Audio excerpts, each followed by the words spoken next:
This is your guide to passing the Arizona Property and Casualty Insurance exam and getting your license in 2026. The Arizona Property and Casualty exam is a single 150-question test administered by Prometric. You'll have 150 minutes, that's 1 minute per question, and you need a score of 70% to pass. One of the key advantages in Arizona is that no formal pre-licensing education is required, meaning you can start studying and schedule your exam right away. This makes the path to getting licensed more direct, but it also places a greater emphasis on effective self-study and preparation for this comprehensive exam. The exam content is heavily weighted toward two main areas. Property insurance concepts make up 30% of your score. This includes topics like the various homeowners policy forms, from HO2 to HO8, as well as commercial property coverages. Equally important is liability insurance, which also accounts for 30% of the exam. This section covers personal liability found in homeowners policies, commercial general liability, or CGL, and Arizona's workers' compensation requirements. Mastering these two core areas is essential for passing. Beyond property and liability, you must know auto insurance, which makes up 25% of the exam. This covers the standard personal auto policy and Arizona's specific financial responsibility laws. Another 10% of your score comes from the Arizona Insurance Code and regulations.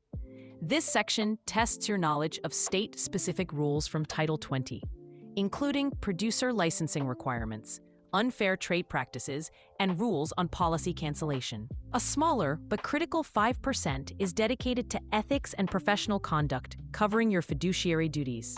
To succeed, you need to master Arizona-specific details. The state's minimum auto liability limits are $25, $50, $15. That's $25,000 for bodily injury per person, $50,000 per accident, and $15,000 for property damage. Memorize these numbers. Also, be prepared for questions about Arizona's unique climate risks.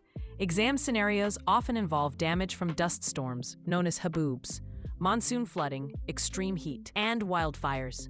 Understanding how these local risks affect insurance coverage can make a significant difference on your exam. Avoid common mistakes that can cost you points. The biggest is overconfidence because there's no pre-licensing requirement. Dedicated self-study is still essential for success. Another pitfall is not practicing your timing.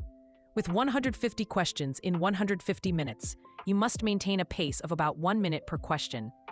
Finally, don't just skim the state-specific topics. Forgetting the 25, 50, 15 auto limits or underestimating questions on Arizona's climate risks are frequent reasons that candidates have to retake the exam. After you pass the exam, you have 1 year to apply for your license. The first step is to get fingerprinted, which you can often do at the Prometric Test Center on the same day as your exam for a total fee of $42. Next, you'll submit your official application online through the National Insurance Producer Registry, or NIPR. The state application fee is $120 plus a small transaction fee. Following these steps correctly ensures your passing score turns into an active Arizona insurance license. You now have a clear roadmap for the Arizona Property and Casualty exam.